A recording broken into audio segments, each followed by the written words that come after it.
우리 좌우에 계신 분들을 바라보면서 한번 이렇게 고백합시다. 집사님, 내가 죽어야 삽니다. 예, 네가 죽어야 사는 게 아니고 내가 죽어야 사는 줄 믿습니다. 여러분, 내가 죽어야 교회가 살고요. 내가 죽어야 가정이 살고요. 목사가 죽어야 성도가 살게 될 줄 믿습니다. 더 크게 아멘 하셔야죠. 목사가 죽어야 성도가 사는 거예요. 그런데요, 이 말이 참 쉽지가 않아요. 내가 생각하고 계획한 대로 원하는 대로 돼야지, 그래야 잘 되는 것처럼 생각이 들기 때문입니다. 그런데 예수님께서는요, 정반대의 말씀을 하고 계신다는 겁니다. 오늘 24절에 이렇게 말씀하고 있어요. 우리 다 함께 24절 말씀을 한 목소리로 합독하시겠습니다. 시작.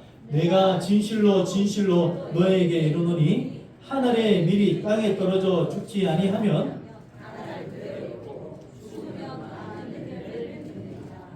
아멘.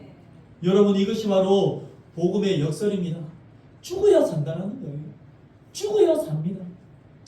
땅에 속한 자가 아닌 하늘 시민으로 살아가는 방법은요, 세상의 방법과 정반대라는 겁니다. 세상 사람들은요, 살려고 몸부림을 칩니다. 그러나 하늘 시민은요, 죽으려고 애를 써야 한다는 거예요. 아, 내가 죽어야 사는구나. 내가 손해봐야 남들이 이득을 보구나. 내가 헌신해야 누군가가 누리게 되는구나. 여러분, 죽어야 삽니다. 내려놓아야 얻어요. 낮아져야지 높아지는 겁니다. 섬겨야 큰 자가 되는 거예요. 여러분, 내가 죽어야 주변이 살아나게 될 줄 믿습니다. 그래서 예수님께서는요, 아주 평범한 자연의 원리를 가지고 가장 깊은 영적 진리를 지금 설명하고 있습니다. 한 알의 밀이 땅에 떨어져 죽지 아니하면 한 알 그대로 있고 죽어야 많은 열매를 맺게 된다. 무슨 말입니까? 네가 죽어야 된다. 열매 보고 싶냐? 그러면 그대로 있으면 안 된다. 네가 죽어야 된다라고 말하고 있는 거예요. 한 알의 밀이 손에 들려져 있다고 한번 생각해 보십시오. 작은 씨앗. 여러분, 그 작은 씨앗에는요, 생명이 있습니다. 그래서 그 귀하다고 집에다가 금고에다가 비밀번호 착착착 해가지고 잘 보관해 놓으면요, 시간이 지나면 확 싹이 나고 열매가 맺습니까? 아니라는 거예요. 그 씨앗을요, 어떻게 해야 됩니까? 먼지가 많은 땅에 떨어져야 되는 거예요. 그리고 캄캄한 땅 속에 심겨져야 됩니다. 묻혀야 돼요. 제대로 묻히지 않고 땅 위에 드러나게 되면 어떻게 됩니까? 결국 말라 비틀어져서 죽게 돼요. 씨앗은요, 흔적도 없이 캄캄한 땅 속에 묻혀야 됩니다. 그리고 시간이 지나고 나면요, 어떻게 됩니까? 놀랍게도 그것이 끝이 아니라 그것이 시작이라는 거예요. 어두운 그곳에서 싹이 나옵니다. 그리고 그 어두움에서 뿌리를 내리고 땅 밖으로 줄기가 올라와요. 그리고 꽃이 피고 열매가 맺게 될 줄 믿습니다. 여러분, 씨앗에게서 땅에 묻히는 것은요, 죽음처럼 보이고 어둠의 시간처럼 보이지만 사실은 열매를 맺기 위한 과정이라는 겁니다. 땅에 묻히는 과정이 필요하다라는 거예요. 먼지 나고 남들이 알아주지 않고 보이지 않고 캄캄하고 답답하고 숨이 막혀오고 언제 나는 그 어둠을 뚫고 나올 수 있는가? 답답하고 죽을 것 같지만 죽어야 산다는 거예요. 심겨져야 살 수 있다는 겁니다. 성도 여러분, 우리의 신앙도 이와 같습니다. 하나님께서 우리에게 원하시는 것은요, 교회에 오랫동안 주일날 잘 안 빠지고 다니는 단골 손님을 원하시지 않는다는 거예요. 손님을 원하시지 않으세요. 중직자가 되고 남들보다 더 많은 성경 지식을 많이 쌓으라고 말하고 있지 않습니다. 하나님께서 우리에게 진정으로 원하시는 것은요, 내 안에 그리스도의 생명이 다른 사람들에게 흘러가기를 원하신다는 겁니다. 너에게 주어진 그 생명을 통하여 누군가에게 생명을 싹드는 인생이 되라. 하나의 미랄이 되라고 말씀하신 거예요. 여러분, 생명이 또 다른 생명을 낳듯이 영생을 맛본 너희가 다른 사람을 영생을 맛보게 하라라고 말씀하신 겁니다. 그러려면 어떻게 해야 됩니까? 반드시 하나는 죽어야 다른 일가 살 수 있다는 겁니다. 그것이 무슨 법칙입니까? 심음의 법칙이에요. 심은 만큼 나는 겁니다. 생명을 심어야 생명을 얻을 수 있는 거예요. 심은 만큼 그만큼 한 만큼 얻게 되는 겁니다. 그것을 말씀해 주고 있는 거예요. 그만큼 얻고 싶으면 그만큼 대가를 지불하라라고 말씀하고 있는 겁니다. 여러분, 부부가 깨지지 않기 위해서는요, 어떻게 해야 됩니까? 누군가의 희생이 필요해요. 누구도 희생하지 않으면요, 관계가 어긋나고 깨어질 수밖에 없습니다. 상대가 죽기를 바라는 것이 아니라 내가 죽어야 내 가정이 살고요, 내가 죽어야 교회가 살고요, 내가 죽어야 직장이 살고요, 내가 죽어야 내가 속한 공동체가 나라가 살게 될 줄 믿습니다. 그렇게 되어야 된다는 거예요. 그런데 예수님은 왜 이 말씀을 하셨을까요? 요한복음 12장에 보면요, 예수님께서 예루살렘에 입성하실 때 사람들이 종로나무 가지를 흔들면서 그렇게 환호를 합니다. 호산나 다윗의 자손이여 우리를 구원하소서 소리를 외쳤습니다. 사람들은 예수님을 왕으로 환영을 하는데 바로 그때에 예수님께서 뜻밖의 말씀을 하신 겁니다. 그것이 무슨 말씀이냐? 오늘 말씀이에요. 하늘의 밀이 땅에 떨어지지 않으면 그대로 있고 땅에 떨어져서 썩어야지 많은 열매를 맺느니라. 갑자기 생뚱맞은 이야기를 하시는 거예요. 왜 이런 말씀을 하셨을까요? 예수님은 지금 자신이 들어가고 있는 입성하시는 이유, 바로 내가 십자가를 지기 위해서 하늘의 미랄로 지금 심겨지기 위해서 가고 있는 것이다 라는 것을 명확하게 알고 있었다라는 겁니다. 그것은 십자가이고 고난이고 죽음이라는 것을 알고 계셨다라는 거예요. 그런데 예수님께서는요, 그 십자가를 보고요, 억울해하거나 도망가지 않으셨습니다. 내가 죽어야지 많은 열매를 맺을 수 있다라고 말씀하고 계십니다. 그리고는요, 묵묵히 그 길을 걸어가십니다. 남들은 그 속도 모르고, 야, 이제 왕이 되시겠구나, 우리를 구원하겠구나, 잔치하듯이 그냥 소리 지르고 환호성을 외쳤지만, 예수님은 지금 죽음의 길을 걷고 계셨다는 거예요. 상대적으로 얼마나 박탈감이 느껴지겠습니까? 얼마나 괴롭겠습니까? 자녀들이 뭣도 모르고 엄마한테 막 엄마 괜찮아? 엄마가 큰 병인데 수술하러 갔는데 엄마 그냥 잠깐 병원 가서 그냥 치료하고 오면 돼. 그래서 엄마 빨리 가 괜찮아. 아이들은 모르잖아요. 마찬가지로 주님이 지금 그 길을 걸어가고 계신다는 겁니다. 내가 죽어야 많은 열매를 맺는다라고 말씀하고 있어요. 그렇습니다. 예수님 한 분이 십자가에서 죽으심으로 수많은 죄인이 살아났고, 예수님 한 분이 죽으심으로 많은 사람이 생명을 얻었습니다. 그분이 죽으심으로 교회가 세워졌고, 그분이 죽으심으로 구원의 길이 열렸다는 겁니다. 이것이 바로 십자가의 원리라고 말씀해 주고 있어요. 죽어야 산다. 네가 죽어야 산다. 예수님의 십자가의 죽으심으로 하늘의 미랄이 되어서 온 인류를 살렸듯이 너희들도 나와 같이 하늘의 미랄이 되기를 원한다 라고 말씀하고 있는 겁니다. 그렇습니다. 기독교 신앙은요, 죽는 신앙입니다. 정확하게 말하면 옛사람이 죽고 그리스도 안에서 새 사람으로 살아나는 것인 줄 믿으시길 바랍니다. 옛사람은 죽어야 돼요. 세상 사람은 죽어야 됩니다. 말씀에 어긋나는 그 사람은 죽어야 돼요. 그 사람이 죽어야 새 사람이 태어나게 되는 겁니다. 그래서 바울은요, 갈라디아서 2장 20절에 이렇게 말씀하고 있습니다. 우리 다 함께 갈라디아서 2장 20절 말씀 한번 찾아봅시다.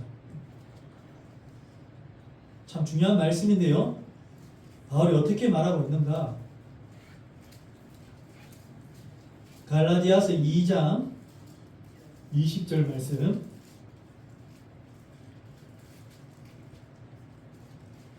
이것이 바로 기독교 신앙의 핵심입니다. 다 같이 갈라디아서 2장 20절 말씀 다 찾으셨으면 한 목소리로 합독하시겠습니다.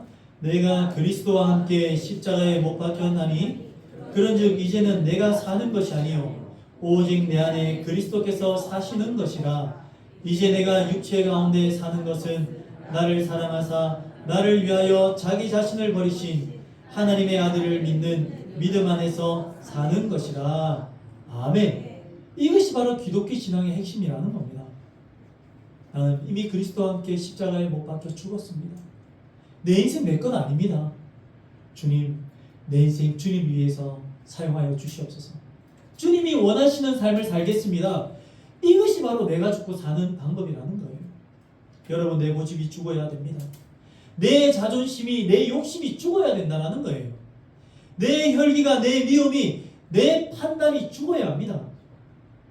내가 옳다고 생각만 하는 것, 내가 죽어야지 주님이 살 수 있다는 거예요. 그리고 그 자리에 누가 살아야 된다고요? 예수 그리스도가 살아야 될 줄 믿습니다. 여러분, 내가 살아있으면요, 예수 그리스도가 내 안에 살아서 역사할 수가 없어요. 내가 죽고 사라져야 그 자리에 주님께서 역사하실 수가 있는 겁니다. 그런즉 이제는 내가 사는 것이 아니요 오직 내 안에 그리스도께서 사신다. 내가 죽고 죽은 후에야 비로소 예수님이 내 인생에 사시며 나를 이끌어 주실 수 있다고 말하고 있습니다. 여러분들은 여러분들의 인생을 살고 있습니까? 아니면 주님께서 여러분들의 인생을 이끌고 계십니까? 여러분, 죽어야 사는 겁니다. 내 자아가 죽었는데 그리스도의 생명이 나타나고, 내 욕심이 죽었는데 하나님의 뜻이 그 안에서 싹이 트고 열매를 맺기 시작하는 겁니다. 내가 내려놓았는데 하나님께서는요 더 큰 것으로 내 손에 쥐어주시는 거예요. 그것이 바로 내가 죽고 사는 방법입니다. 내가 죽었는데 그리스도가 사는 은혜라고 말씀하고 있습니다. 여러분, 성도는 이렇게 사는 자들입니다. 제가 최근에요 제주도에 삼나무 숲을 이렇게 만들기 위해서 제주도에서 열심히 나무를 빽빽하게 심었는데 오히려 그것이 부작용이 일어났다라는 뉴스를 보게 되었습니다. 우리 이번 영상을 하나 준비했는데요. 또 부흥회니까 또 영상도 하나 보도록 하겠습니다. 소리를 한번 좀 올려주시면서 음악을 좀 해주셔야 돼요.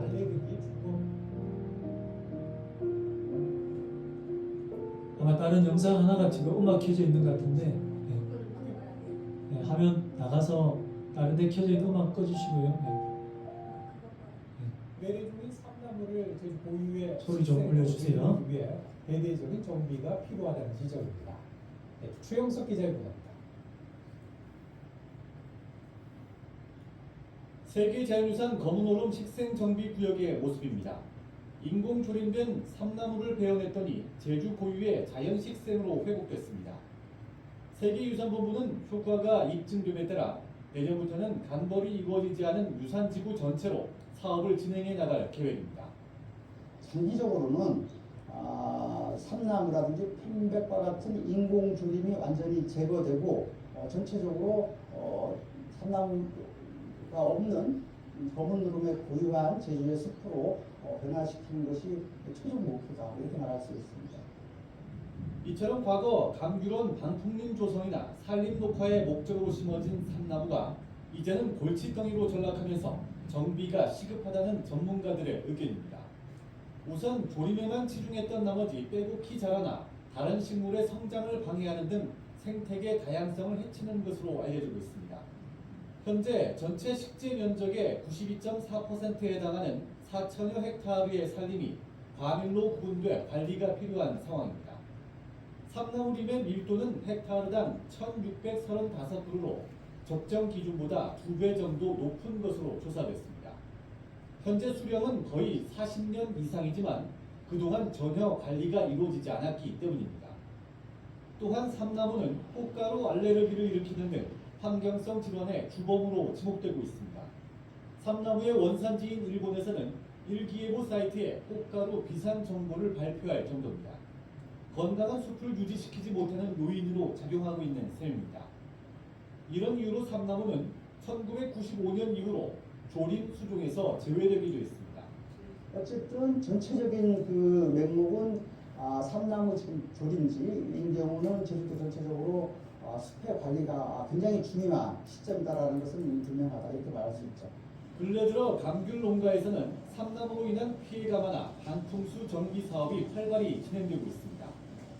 삼나무 감거를 통한 효과가 입증된 만큼 부작용을 없애고 제주 고유의 자연 식생으로 되돌리기 위한 대대적인 정비가 필요해 보입니다. KCTV 뉴스 최영선입니다. 예, 설교 시간에 왜 뉴스를 보나 싶은데 이게 왜 제가 보여드리냐면요. 제주도에서 산림을 살리기 위해서 삼나무를 열심히 빽빽히 심은 거예요. 그래서 이제는 산림이 참 살아나고 풍성해질 거라 생각했는데 오히려 이것이 골칫덩어리가 되고 문제가 생겼다라는 겁니다. 어떤 문제가 생겼냐면 이것들이 너무 빽빽하게 자라다 보니까 다른 고유의 식물들이 다 죽어버리는 거예요. 거기서 버티지를 못하는 겁니다. 그리고 그 나무들 때문에 주변에 있는 생태계가 오히려 파괴가 되는 거예요. 그래서 삼나무를 베기 시작했다라는 겁니다. 여러분, 큰 나무가요, 너무 많은 나무가 빽빽하게 그곳에 심겨져 있으니까 다른 고유의 생태계 종들이 다 죽고 자라나지 못하는 환경이 되었다라는 거예요. 그리고 그 나무들만 딱 남아 있는 거예요. 햇빛과 물과 영양분을 그 나무들이 다 먹어버리니 다른 식물들은요 자라날 수가 없습니다. 심겨지고 다 죽게 되는 거예요. 여러분, 이 숲 전체가 살아나기 위해서 어떻게 했냐면 그 삼나무를 이제 베어내기 시작하고 공간을 만들어주기 시작했다는 겁니다. 그렇게 공간을 만들어주니까 그 옆에 있던 다른 고유의 생태계들이 살아나면서 다른 풀들도 자라고 꽃도 자라고 더 아름다운 그런 살림이 되었다는 것이 학계에서 나온 발표고 지금 그렇게 추진을 하고 있다는 겁니다. 여러분, 저는요 우리의 인생과 교회도 똑같다라고 생각해요. 뇌가 너무 커져 있으면요 다른 사람이 자랄 공간이 없어지는 겁니다. 내 목소리가 너무 크면요 다른 사람의 목소리가 안 들리는 거예요. 내 생각이 너무 강하면요 다른 사람의 생각을 받아들일 수가 없는 겁니다. 그러고 나면요 생태계가 건강이나 숲을 이루는 것 같은데 사실 다른 생태계들이 다 죽게 되는 거예요. 그것만 그 나무들만 빼곡이 있는 겁니다. 내가 항상 옳다고 생각하면 다른 사람은 늘 틀린 사람이 되는 겁니다. 내 자존심이 너무나 크면요 사과할 수가 없는 거예요. 내 욕심이 너무 크면요 나누지를 못하는 겁니다. 내가 너무 살아있으면요 주변 사람들이 숨 쉴 공간이 없는 거예요. 그러면 숨을 죽이고 살다가 결국에는 다 죽게 되는 거예요.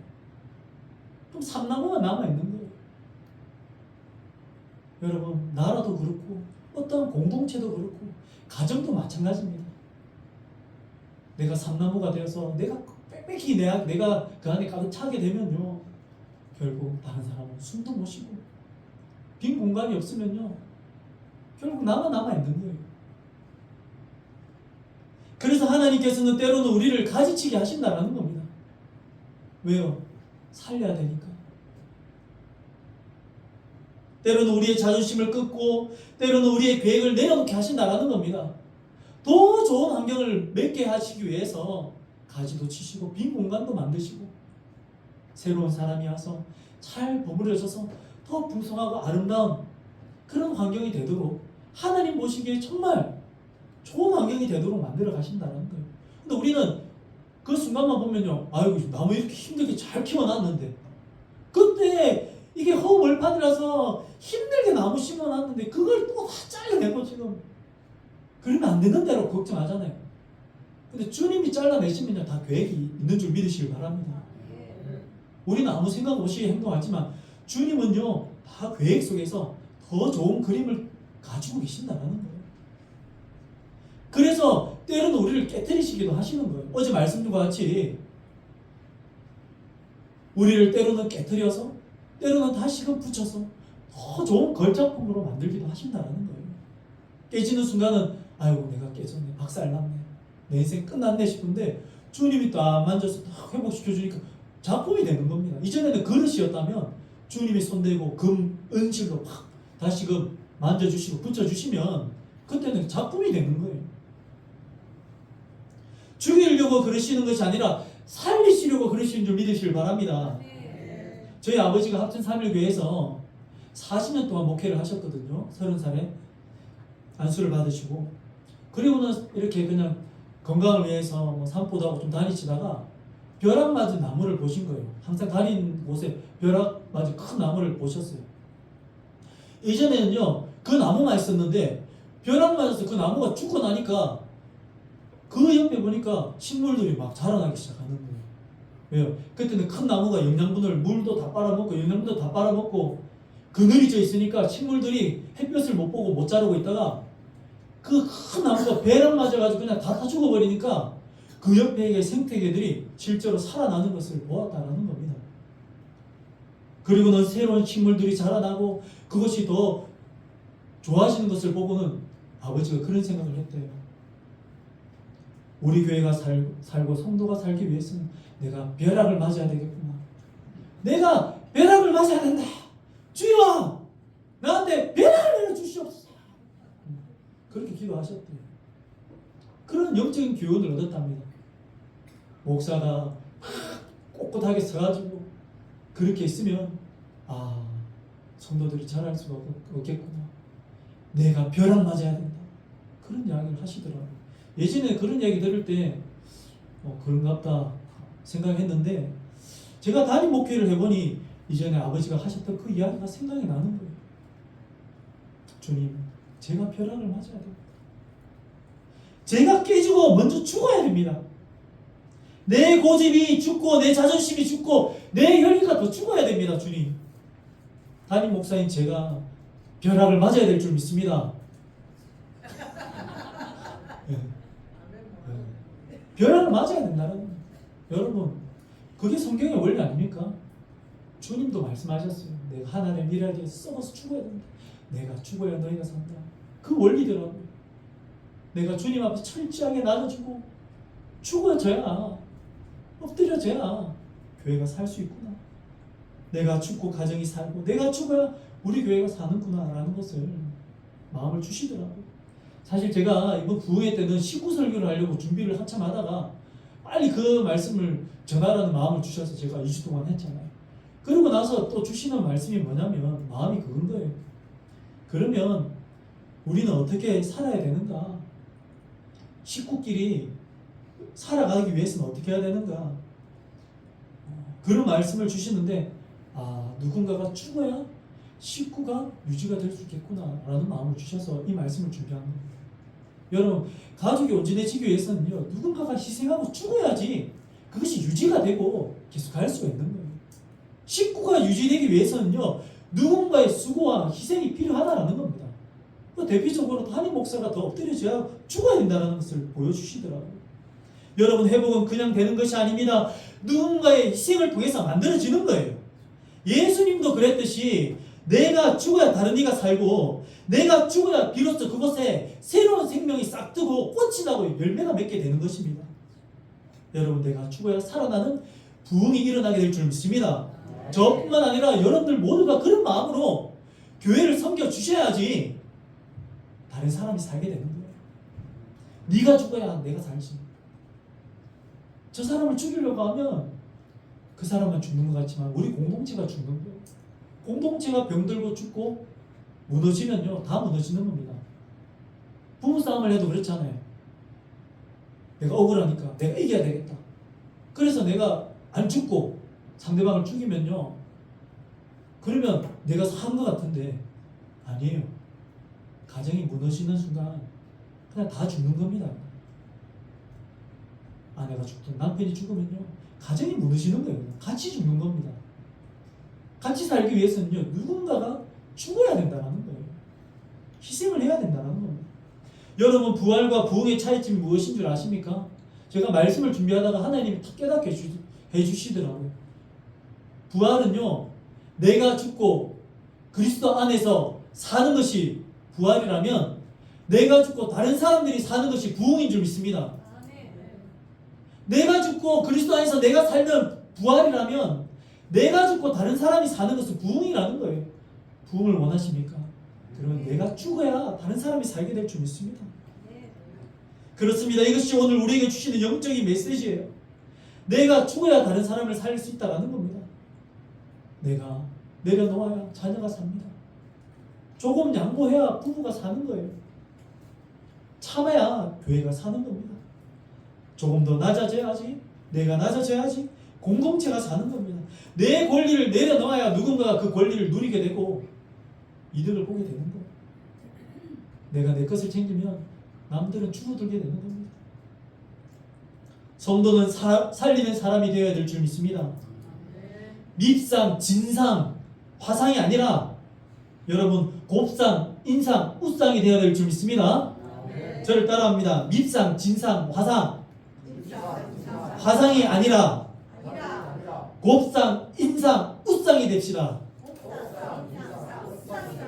아멘. 네, 밉상, 진상, 화상이 되면 안 됩니다. 아이고 화상아, 밉상아, 진상아 이렇게 되면 안 되고요. 웃상이 돼야 되고요. 곱상이 돼야 되고요. 인상이 돼야 돼요. 성도는요, 내 생각이 죽고 하나님의 말씀이 살아야 합니다. 우리가 가장 먼저 죽어야 할 것이 무엇입니까? 내 생각입니다. 물론 내 생각이 다 나쁘다라는 건 아니에요. 그러나 문제가 있습니다. 우리는요, 하나님의 말씀보다 내 생각을 더 믿고 의지할 때가 많다라는 거예요. 내 생각을 죽이지 않으면요, 하나님의 생각이 들어올 수가 없습니다.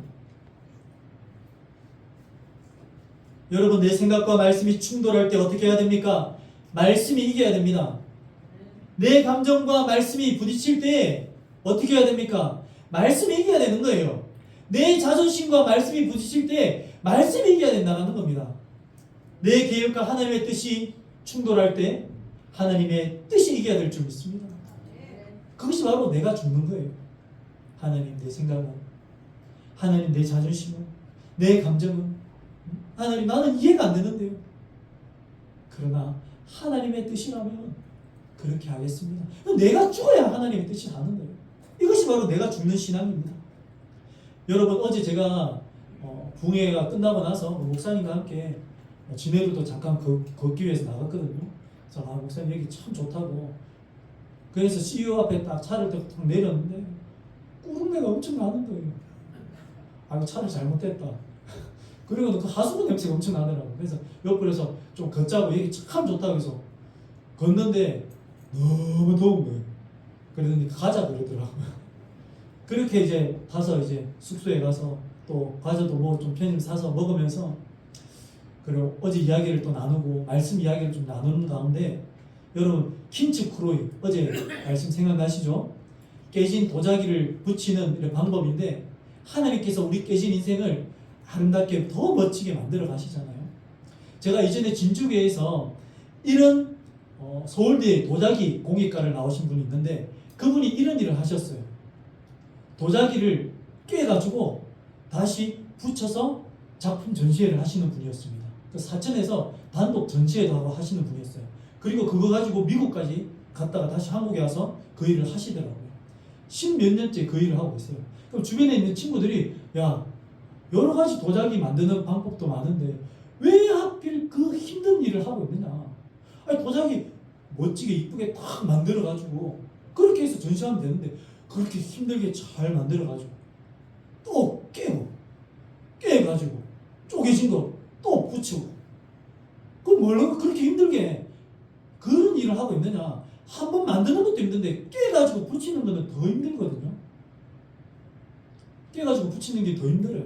그런데 깨가지고요, 다시 도자기를 구우면요, 이 도자기 깨진 것들이 겹쳐져 가지고 이렇게 하면 어떤 불에는 이렇게 탁 드러난 데는 색깔이 좀 진해지고 옅어지고 이러면서 알록달록해진대요, 깨진 게. 그걸 다시 딱 붙이면요, 킨츠쿠로이하고는 좀 다르게 알록달록하고 깨진 그런 도자기가 만들어진답니다. 그러면요, 그것이 결국에는 그냥 도자기에서 이제 작품이 되는 거예요. 작품이 되는데 그 얘기를 하시더라고요. 목사님, 이 도자기요, 제가 10몇 년 동안 계속 이 일을 하고 있는데 도자기를 만드는 것보다 깨진 거 붙이는 것이 더 힘든데요, 잘 붙이기 위해서는요, 잘 깨트려야 됩니다. 여러분, 이게 웃을 일이 아니에요. 왠지 아시나요? 잘 깨트려야지 다시 잘 붙일 수 있다는 겁니다. 박살이 나면 가루가 돼버리면 이게 못 붙인대요. 깨트리는데도 기술이 필요하다는 겁니다. 그래서 깨트릴 때 참 조심해서 깨트린대요. 왜? 잘 깨트려야지 붙일 수 있기 때문입니다. 그러니까 깨트리는 것도 기술이 필요하다라는 거예요. 저는 거기에 은혜를 받았어요. 하나님이 우리를 깨트리실 때 우리는 인생을 살아갈 때 그런 생각하잖아요. 하나님, 내 인생을 이렇게 박살을 내십니까? 회복 불능의 상태를 만들어서 하나님 이렇게 밑바닥을 보게 하십니까? 하나님이 살아계신다면 어떻게 나에게 이렇게 하실 수 있습니까? 내 인생을 산산조각 내시고 박살을 내시고 다시는 회복될 수 없도록 이 시기를 만들어 놓으시니 주님이 어떻게 이렇게 할 수 있을 수가 있습니까? 그런데 그것이 아니라는 거예요. 하나님이 우리를 깨트리시는데 잘 깨트리신다는 거예요. 우리가 생각할 때는 우리 입장에 볼 때는 박살난 것 같거든요. 이제 어떻게 하나 이제 다 깨져가지고 이제는 회복도 안 되고 내 인생 끝났다라고 생각이 들고 하나님이 원망스럽고 모든 상황이 원망스러운데 하나님께서 깨뜨리시는데 조심해서 잘 깨뜨리신다는 거예요. 여러분, 하나님은 오랜 시간 동안 성경에 보니까 이스라엘 백성들 수도 없이 깨뜨리시고 붙이셨어요. 그 작업을 계속 하셨더라고요. 보니까 얼마나 많이 깨뜨려 보셨으면 그 사람의 성향과 재질과 결과 그걸 잘 아시고는 깨뜨릴 때도 잘 조심해서 잘 깨뜨리고 나서 어떻게 붙이면 어떻게 더 작품이 될지를 아시고 정교하게 깨뜨리셨다는 겁니다. 여러분들 인생에 살아오면서 깨진 인생 있잖아요. 그냥 박살난 것 같았잖아요. 새 생각해보면 박살난 인생이 아니라는 거예요. 주님께서 나를 걸작품으로 만드시기 위해서 금실과 은실을 엮어서 더 아름다운 작품으로 만드시기 위해서 잘 깨뜨려서 여러분들이 이 자리까지 오신 줄 믿으시기 바랍니다. 저도요, 깨지는 작업을 하나님 하고 계시더라고요. 때로는 하나님 이렇게 무자비하게 깨뜨리십니까? 사역을 하다 보면 그런 생각이 들 때가 있거든요. 근데 지나고 보니까요, 저를 박살낸 게 아니더라고요. 잘 깨뜨려서 붙여주셨더라고요. 더 견고하게 아름답게 누가 봐도 작품처럼 만들어주시더라고요. 여러분, 영웅 독수리의 이야기를 들어보셨습니까? 영웅 독수리가 하늘을 멋지게 확 날아다니니까 다른 독수리들이 부러워하는 거예요. 야, 저 영웅 독수리 정말 멋있다. 최고다. 나도 저런 독수리가 되고 싶다. 그런데요, 그 독수리들이 알지 못했습니다. 그 영웅 독수리가 날개를 탁 펼치니까 온몸에 상처 투성인 거예요. 수도 없이 떨어지고 쪼이고 공격당하고 수도 없이 아픔을 겪고 나서야 비로소 그런 영웅 독수리가 되었는데, 그들은 그냥 그 위치만 보고 영웅 독수리가 부러웠다라는 겁니다. 마치 이 끼어진 도자기가 다시금 붙여진 것과 같이 그 몸에 있는 상처와 그 아픔의 흔적들이 금실과 은실이 되었다는 겁니다. 여러분들의 신앙생활을 하는 가운데 때로는 마음에 금이 가잖아요. 마음이 깨지잖아요. 여러분, 그 깨진 데에 주님께서 금실과 은실로 엮어주실 줄 믿습니다. 여러분, 나중에 지나고 나면요, 어떻게 그런 인생을, 제가 어제 그 목사님 상황을 어느 정도 알았지만 또 직접 어제 또 자세한 내용을 또 듣고 나니까 달라 보이더라고요. 진짜 그 목사님이 이 도자기 같더라고요. 그러니까 좀 달리 보이더라고요. 20년을 넘게 알았는데 달리 보이더라고요. 왜냐하면 자세한 이야기는 저한테 안 했거든요. 그렇게까지 힘들게, 야, 내가 저 정도였으면 나는 그냥 깨진 상태로 끝났겠다, 목회를 접지 않았을까 싶은데 그래도 주님 붙잡고 여기까지 왔더라고요. 여러분, 주님께서는 우리를 깨뜨리실 때 잘 깨뜨려서 다시 붙여주실 줄 믿습니다.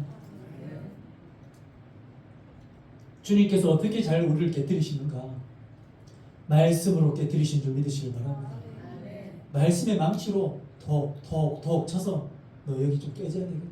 탁. 여기 깨져야 되겠다. 탁. 여기 깨져야 되겠다. 탁. 그러고 나면 내 인생이 다 깨진 것 같은데 그때부터 붙이기 시작하는 거예요. 깨져야지 작품이 되는 겁니다. 깨지기 전에는 그냥 도자기예요. 그릇입니다. 깨지고 나서 다시 붙여져야지 그때부터는 걸작품이 되는 거예요. 내 인생이 그 걸작품이 되기를 원하십니까? 주님이 지금 그렇게 만들어가고 계신 줄 믿으시길 바랍니다. 그분이요 붙일 때 어떻게 붙이는지 물어봐도 그럼 이거 어떻게 다 붙이냐 하니까 하나씩 깨뜨리면서 번호를 붙인대요. 위에 탁 깨뜨리면 1번 안에다가 적어놔요. 그리고 탁 깨뜨리고 2번 이렇게 해서 번호를 보고 조립을 한대요. 하나님도 우리를 그렇게 하시는 것 같아요. 우리가 볼 때는 무자비하게 박살을 내가지고 이거 뭐 맞춰질 수도 없고 막 회복도 안 될 것 같은데 하나님 계획하심 안에서 우리가 깨져야 될 부분을 탁 쳐가지고 탁 순차적으로 깨뜨렸다가 나중에 착 알아. 남들 보면 야 우리 장로님, 우리 권사님, 집사님, 우리 교회 성도님, 그 교회 성도들은 진짜 멋지다 라는 그러한 칭찬을 받는 날이 오게 될 줄 믿습니다.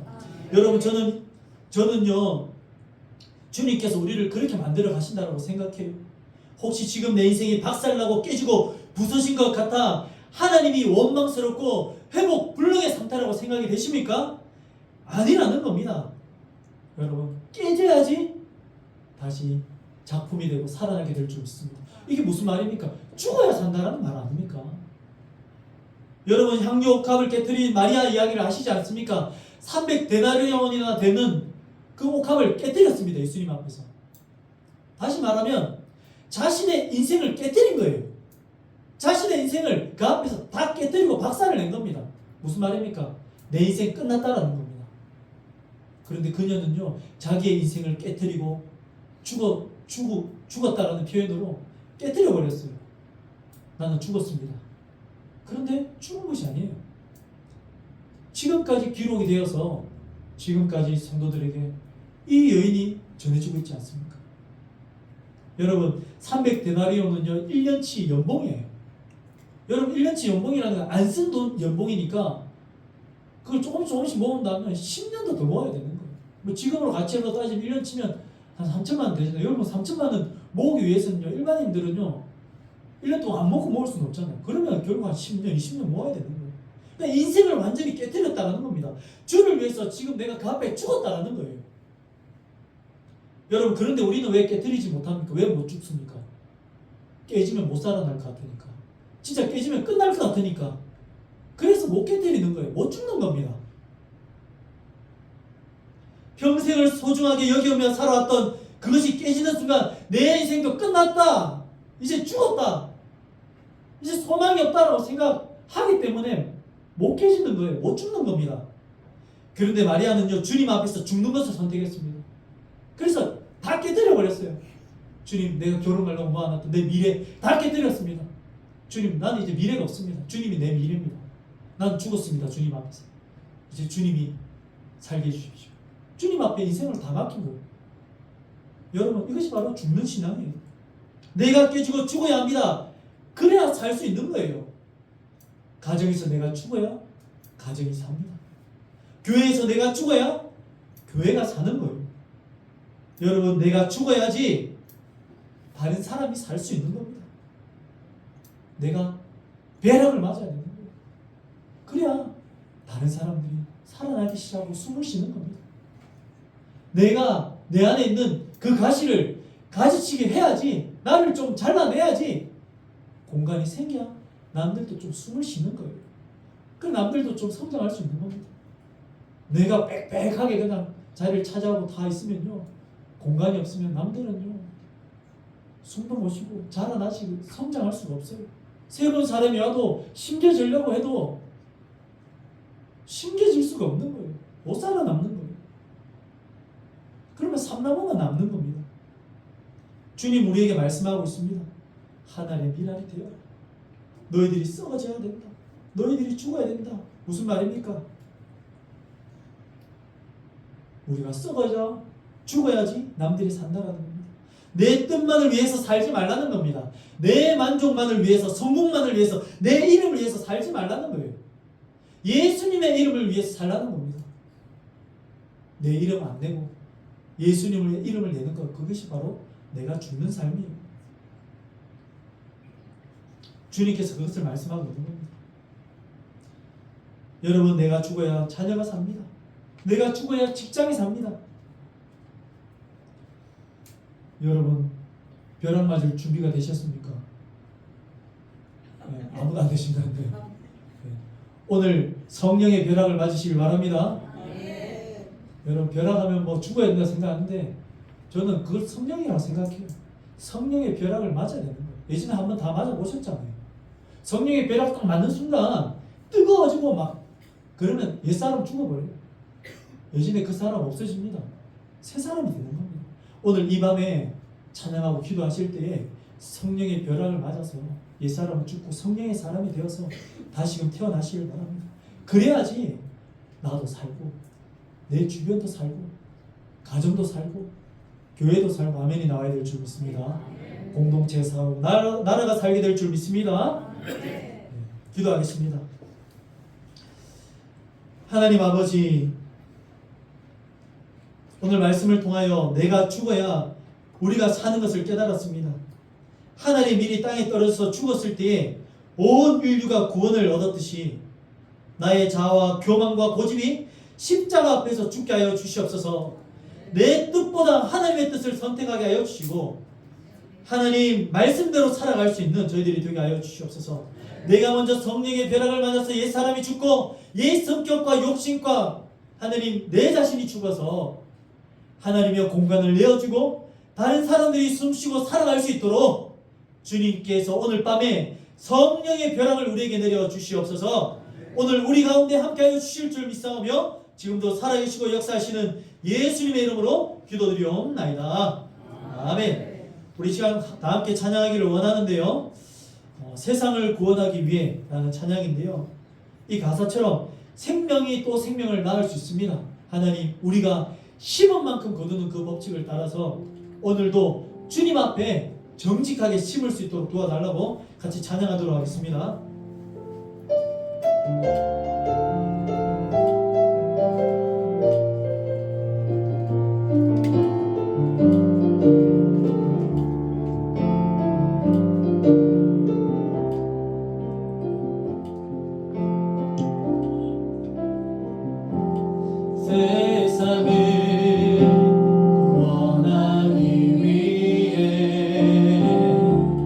흘려야 할 네가 필요하다면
동시에 한번 기도하기를 원합니다. 우리가 드렸던 찬양의 가사처럼 여러분, 세상을 구원하기 위해 흘려야 할 피가 필요하기 때문에 예수님께서 죽으셨습니다. 이 땅에 살리기 위해서 주님께서 우리에게 똑같은 말씀을 하시면 여러분, 준비가 되어 있습니까? 생명을 심어야 생명을 나눌 수 있습니다. 이 시간 기도하실 때 하나님이 우리를 사용하시고자 할 때 마음껏 심어드릴 수 있는, 죽어드릴 수 있는 인생이 되게 해달라고 주여 한번 난 이름을 짓고 동소로 부르겠습니다. 주여,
여러분, 씨앗이 땅에 심겨지는 것도 힘이 들지만 그 다음이 정말 힘듭니다. 심겨진 후에 그 어두운 땅에서 버텨내고 인내하는 것이 참 힘들어요. 여러분, 어제 부흥회 때 받았던 은혜가 있지 않습니까? 은혜 받는 것, 그것도 어렵습니다. 그러나 더 어려운 것은요, 그 은혜의 온도를 유지하는 겁니다.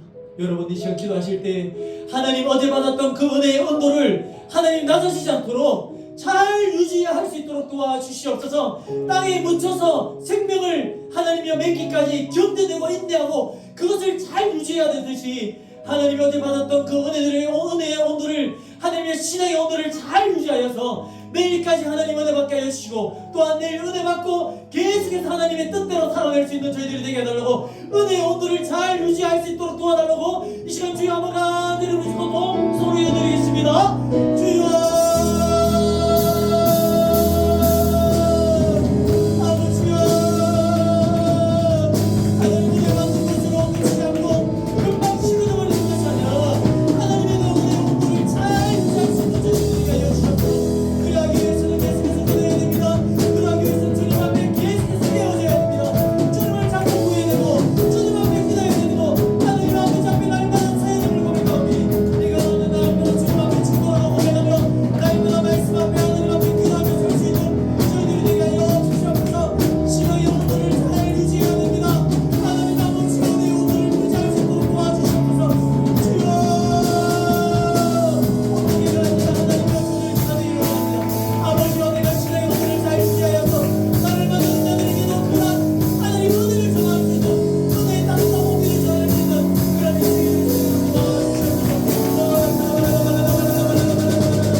있음을 기억하시길 바랍니다.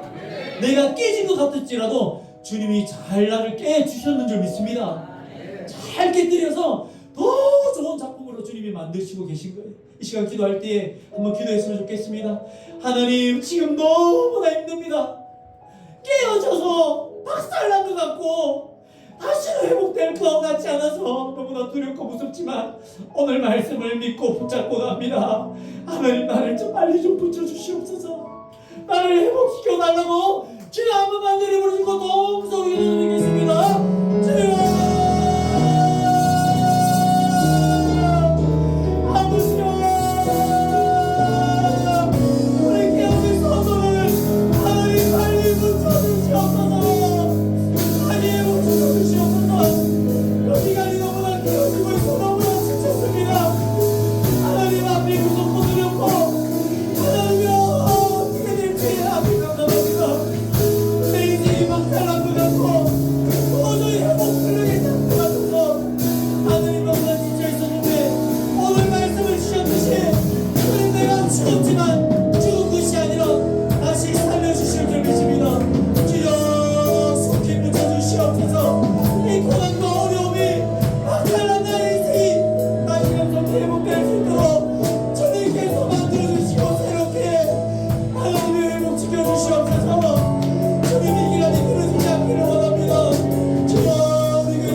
마지막으로 한 번 더 기도하기를 원합니다. 동해가 내일 마지막 밤입니다. 내일 용인에서 오시는 우리 목사님을 위해서 한번 기도합시다. 용인 우리 전대중앙교회에서 오시는 김기형 목사님, 하나님 주님께서 지금부터 성령께서 친히 강하게 붙들어 주셔서 건강과 성대를 지켜주셔서 하나님 준비한 말씀이 하나도 땅에 떨어지지 않고 우리 심령의 밭에 다 떨어져서 하나님 어제보다 오늘보다 내일 더욱더 주님의 말씀으로 충만해지고 하나님 더욱더 주님의 은혜로 만져지는 하나님 귀한 뜨거운 밤이 되게 달라고 말씀 전하시는 그 목사님을 위해서 교회를 위해서 하나님이여 또 내일 은혜 충만한 시간 되게 달라고 마지막으로 주여 한번 간절히 부르짖고 우리 강사 목사님과 성도님들을 위해서 기도하시겠습니다. 주여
하나님 아버지 감사합니다. 오늘 말씀을 통하여 또 우리에게 주신 은혜가 있는 줄 믿습니다. 하나님 어제 은혜를 이어서 오늘도 주신 말씀과 은혜가 있는 줄 믿사오니 하나님이여 신앙의 온도를 또한 은혜의 온도를 낮추지 않고 잘 유지하여서 하나님 오늘 밤에도 주님 주시는 은혜를 누리고 잠들게 하여 주시고 내일 밤에도 함께 나와 마지막까지 주님 앞에 우리의 믿음을 심고 주님 앞에 드리며 주님께서 우리에게 응답해 주실 것을 기대하며 하나님 기도하는 것마다 응답받는 기적의 밤이 내일 될 수 있도록 도와주시옵소서. 말씀을 전하시는 김기영 목사님에게 함께해 주셔서 먼 길에서 오십니다. 하나님 귀한 목사님 오실 때 안전하게 좋은 컨디션으로 오게 하여 주셔서 준비한 말씀을 우리 심령 가운데 뿌릴 수 있도록 도와주시고 심령에 잘 박힌 목과같이 되어서 우리가 은혜 받고 변화받고 새롭게 성령의 하나님 놀라운 불을 경험할 수 있는 뜨거운 밤, 은혜의 밤, 응답의 밤이 될 수 있도록 도와주시옵소서. 특별히 하나님 우리 교회 성도님들 아픈 분들 많습니다. 하나님 이 부흥의 기간 동안에 하나님께서 치료해 주시는 역사를 경험하게 해주셔서 하나님이 나를 고치셨구나, 주님이 내 기도에 응답하셨구나라고 고백할 수 있도록 도와주시고, 가정의 복음을 위해서 기도할 때 가정이 복음화 되고 예수 믿는 가정이 될 수 있도록 도와주시고, 사업의 복, 무집의 복, 또 여러 가지 문제를 두고 기도할 때에 응답의 밤이 될 수 있도록 주님 도와주시옵소서. 하늘이 봉회를 마치고 돌아가는 성도님들 한 사람 한 사람 안전하게 돌아가게 하여 주시고, 오늘 밤에 주님의 만져주심으로 그 은혜 가운데 편히 잠들 수 있도록 도와주시옵소서. 주님 함께하여 주실 줄 믿사오며 감사드리며 예수님의 이름으로 기도드리옵나이다. 아멘. 이제는 우리를 죄에서 구원하여 주신 예수 그리스도의 은혜와 하나님 아버지의 사랑과 성령님의 감동감화 위로 교통하심이 3일 여름밤 봉회를 허락하시며 그때그때마다 주시는 하나님의 놀라운 은혜를 받고 그 받은 말씀을 가지고 하나님 은혜의 온도를 유지하고자 결단하며 나가는 주님의 백성들과 예배자들 위해 그의 삶과 터전 가운데의 자녀손들 위해 이제로부터 영원토록 함께 있을지어다. 아멘.